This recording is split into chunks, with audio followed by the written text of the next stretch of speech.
Kembali lagi di Kompas Pagi, Saudara. Menteri Hukum Supratman Andi Atas menegaskan pemerintah tidak akan lagi melanjutkan wacana penerapan denda damai bagi koruptor. Menko mengklarifikasi mekanisme denda damai hanya berlaku untuk tindak pidana ekonomi.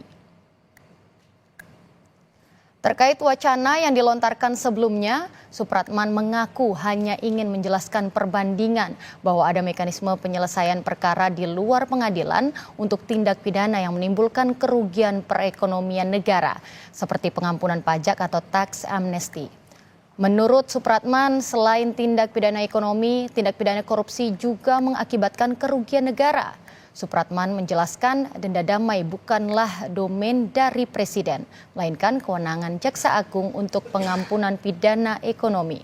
Karena itu, denda damai tidak bisa diterapkan untuk mengampuni pelaku korupsi. Dalam pemberantasan tindak pidana korupsi, sama sekali Presiden tidak akan memberi toleransi. Yang saya maksudkan itu adalah mengcompare. Karena undang-undang tindak pidana korupsi ataupun juga undang-undang kejaksaan khusus kepada tindak pidana ekonomi, dua-duanya itu adalah tindak pidana yang merugikan keuangan negara. Dan ini bukan barang baru terkait dengan proses pengampunan, karena kita sudah pernah melakukan 2 kali tax amnesty. Kan negara memberi pengampunan. Kemudian di dalam Undang-Undang Cipta Kerja juga ada yang terkait namanya denda keterlanjuran untuk tindak pidana di bidang kehutanan. Itu hanya compare bahwa ada aturan yang mengatur. Tetapi bukan berarti Presiden akan menempuh itu, sama sekali tidak. Karena bukan domain Presiden kalau menyangkut soal denda damai tadi. Itu adalah kewenangan yang diberikan kepada Jaksa Agung. Soal denda damai sebelumnya, Saudara, Menko Polhukam periode 2019-2024 Mahfud MD menilai Menteri Hukum hanya mencari pembenaran dari gagasan Presiden Prabowo yang ingin mengampuni koruptor.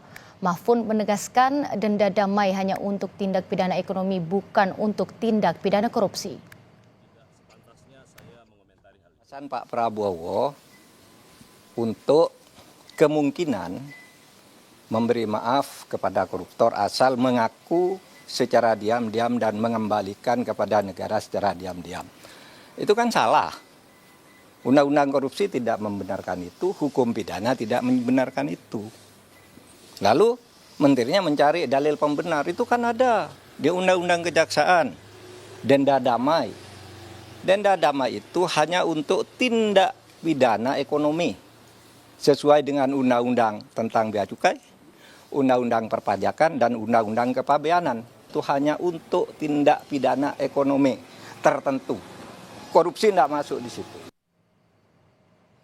Sementara Wakil Ketua Umum Partai Gerindra Habibur Rahman menilai kritik mantan Menteri Koordinator Politik Hukum dan Keamanan Mahfud MD soal wacana pengampunan terhadap koruptor dengan mengembalikan kekayaan negara tak perlu digubris, tak perlu ditanggapi. Habib menyebut kritikan Mahfud tidak sejalan dengan kinerjanya saat menjabat sebagai menteri saat pemerintahan Joko Widodo.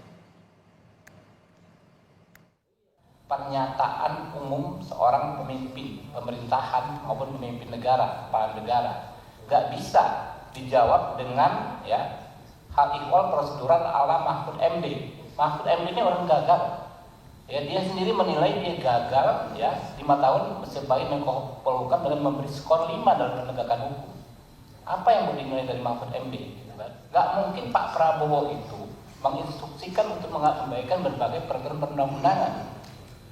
Intinya adalah semua protokol hukum kita memang ditujukan untuk memaksimalisasi pengembalian kerugian keuangan negara.